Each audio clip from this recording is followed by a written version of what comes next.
presentation, we are going to see about what is consciousness and what is altered level of consciousness.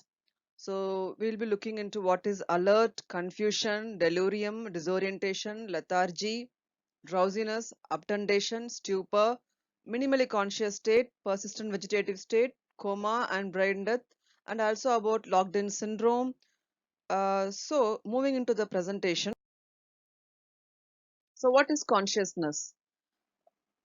Consciousness is the state of awareness of self and environment. It is an alert state which has got two dimensions, that is wakefulness and awareness. So the person has to be wakeful and he has to be aware of himself as well as what's going around him, that's the environment.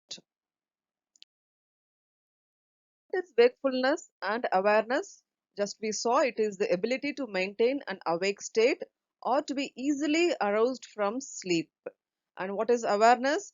It means that the person or patient can identify himself or herself with respect to the environment, that is the place, time, and person. So these are the components which are present in a normal alert or conscious state.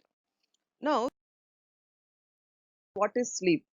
Sleep is a biologically active state with identifiable behavioral and EEG stages with appropriate stimulus intensity and duration. So a sleeping person could be aroused to a normal state of consciousness easily. Confusion. So it's the preliminary or the beginning of the altered state of consciousness. It is a state of impaired ability to think and reason clearly at a developmentally and intellectually appropriate level. So there will be difficulty in judgment and decision making, which you can commonly see in RTA, road traffic accident, or some diseases, drugs, overdose, or alcohol intoxication, infections, pain, or sometimes in severe dehydration also a person could be confused. What is delirium or disorientation? It is an activated mental state that may include a disorientation, irritability, fearful responses, and some kind of sensory misperceptions. So, if you just see a patient in the ICU post RTA, he might be agitated, he might not able to concentrate, and he'll be having disorientation, and especially three D's, which we say: disorientation to time, disorientation to place, and disorientation to person, as seen in the box. Now, this confusion, delirium, disorientations kind mostly reversible depending upon the disease. And sometimes it's seen in generalized or multifocal diseases affecting both cerebral hemispheres. So as the patient's body takes up the medical support, according to that, he may recover better. Coming to the impairment of consciousness with reduced mental state. Now, these lethargy, drowsiness, obtundation, stupor, they are all bit different. Unlike the previous confusion, delirium, whichever, here you need to give some kind of stimulus or a kind of deep touch or a verbal or a light touch, or sometimes you need to give a painful or a nociceptive stimulation. So, in lethargy, you need to give a verbal or a light touch. So this stimulus, that you can see the arousal. And if the person requires a deep touch, and for that he responds or arouse, is obtundation. And not for the previous two, this person requires a painful or a vigorous or a noxious stimulation, that is a central or a peripheral stimuli, and for that he is responding or he is having arousal, that is stupor. So based on the level of stimuli, you can see the various altered state of consciousness. So but particularly the arousal is present to stimuli. Now what is consciousness? So because we are going to move into another segment of altered consciousness, where there will be poor arousal. So this intact consciousness or this integral consciousness requires uh,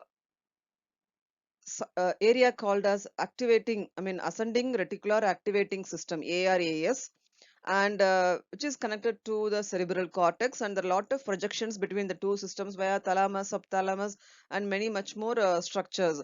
So there should be a in I mean, this pathway should be integrated. It should be integral. So this is disturbed. That means that your state of wakefulness kind of disturbed. So this ARAS, it begins in the lower brainstem and extends upward through the pons, midbrain, thalamus, and finally project throughout the cerebral cortex. Now, these areas, as I told you, are responsible for awareness. And if this area is disturbed in some or other way, or it's compromised, or the connected structure, cerebral cortex, is damaged by disease, or by like massive stroke or a head injury, there could be disturbances in the consciousness, which we called as altered level of consciousness, that too very in a severe way. So what causes this altered level of consciousness? There are n number of causes, but for this presentation I am just picked up three areas, that is neurological, a head injury or a stroke, or a toxicological, drug overdose or alcohol intoxication, and metabolic, which we mostly commonly see in ICU, hepatic failure, renal failure, diabetic ketoacidosis, and we have much more. So these all disturbs the ARAS functioning, and the areas which are concerned with this neurotransmitters, and much more happens that sometimes the problem is very severe. Now, how to find out the altered level of consciousness? So, we have a simple way of looking into this when you are in the emergency or you are in the accident scenario. So, you just see whether the patient is awake, that is A, and if not, you just speak or talk, you give a verbal stimulus and see whether he responds, that is V, and if not, you go with the painful stimulus, that is the P, and then you conclude that he is not responsive or unresponsive. So AVPU model, and the universally accepted, the standard way of assessing consciousness is GCS, that is Glasgow Coma Scale or SCO. And now we have the added component, the pupillary response also, that is called as GCSP. So that gives a much more better understanding of the functioning of the brainstem also. So this GCS has got three components: the best eye response, the best motor response, and the best verbal response. So put together everything, we say EMV, and the total score is 15. So this GCS tells you an idea whether the patient is in coma, or he is in fully conscious state, or is in somewhere in the middle. So what is coma? Now coma is unarousable and a unresponsive state. So his consciousness, there is none, eyes do not open to any stimulus, vocalization no, and motor, there are no purposeful movements. So it's like the devil is just near the patient and is ready for all the sequences. So what is persistent vegetative state? Now, this is like sometimes a patient in coma after 3 or 4 weeks may evolve into a next stage if that's a severe brain injury, which is persistent vegetative state. So here also the consciousness not there, but the eyes, they spontaneously open and close.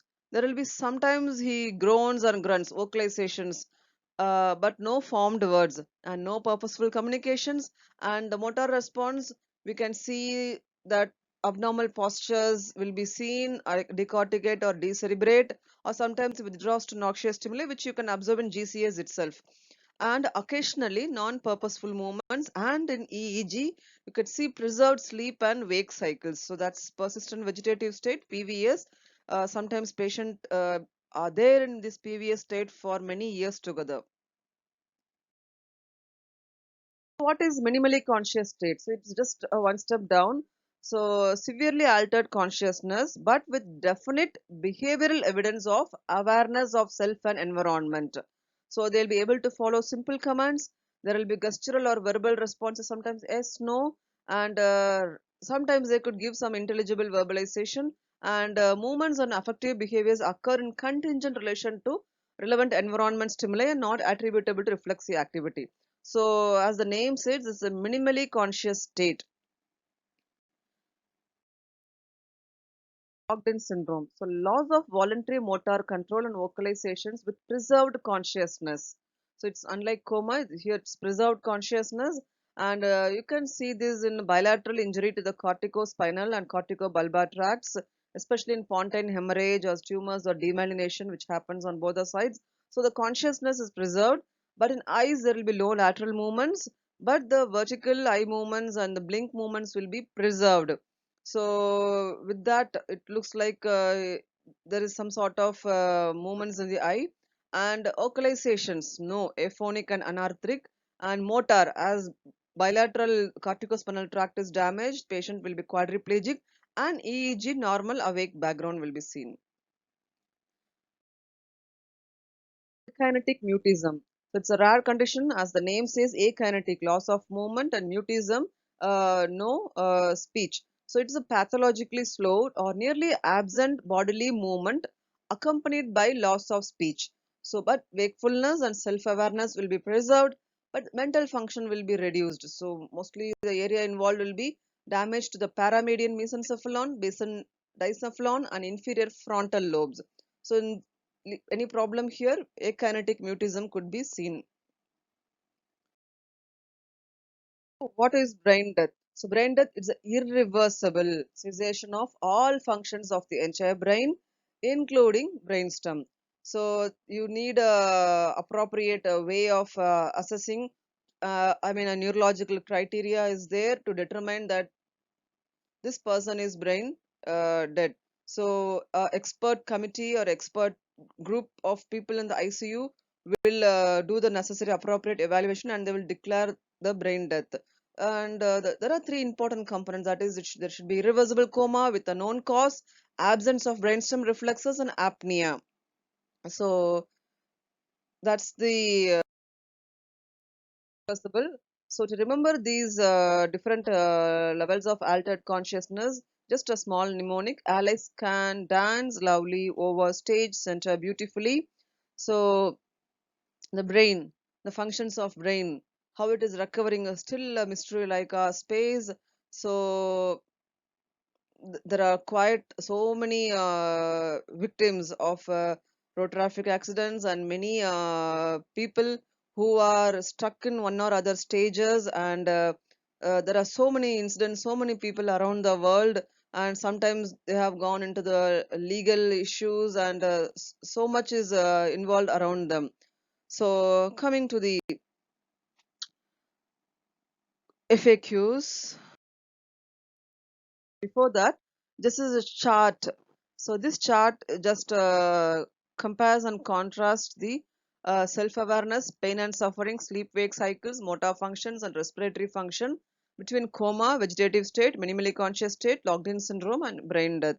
So in brain death, nothing is there, and in locked-in syndrome, self-awareness is there, which is absent in other three, and locked-in syndrome is there is quadriplegia, which not very clearly we can identify in other, because they are in coma or vegetative state, and respiratory function, it's vegetative state, mostly it is normal because most of the patients they will be in the home setting with the caretaker support.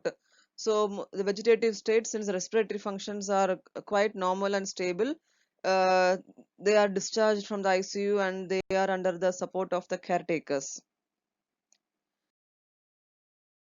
Frequently asked questions. So the first one is, what is the difference between coma and persistent vegetative state? So vegetative state is when a person is awake but showing no signs of awareness. But in contrast, a coma is a state that lacks both awareness and wakefulness. The difference between minimally conscious state and persistent vegetative state. So as we discussed, PVS is characterized by lack of reproducible responses to the environment. As soon as simple responses to the environment are seen, the patient is said to be in a minimally conscious state, that is limited awareness. So sometimes a lot of patients are aware of themselves and their environmental also. So in MCS, it's a bit more patient is on the better side. All patients through all levels or stages. So this passing through each stage is called as transition.